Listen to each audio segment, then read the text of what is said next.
We begin at 6 with 4 people in big trouble for a murder for hire plot in Norfolk. One of the suspects in this case, the victim's husband. 21-year-old Anthony Johnson and 3 other men have been indicted on those charges. The plan to kill Johnson's wife, who was 8 months pregnant at the time. In exchange, court documents say he'd split the insurance money with them.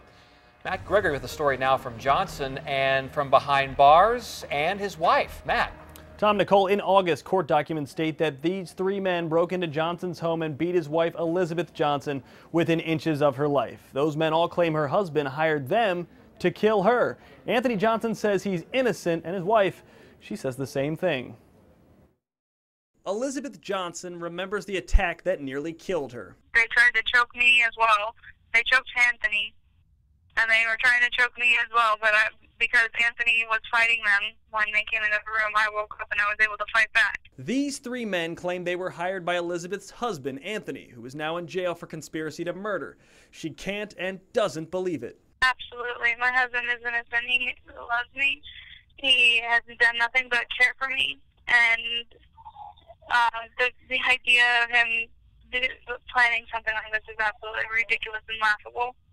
He's always been protective of me. We asked her whether she ever confronted her husband about whether the murder for hire charge was true. He called my mother when he got to jail, and he told my mother that it wasn't true. And he told me I didn't have to ask him. I told him I believed him, and he said thank you. Both Johnsons agreed on the motive. The men were mad they were kicked out of the apartment. Me and my wife finally sat down and decided we're about to have a kid. We can't have more people staying with us. We can't be helping them anymore.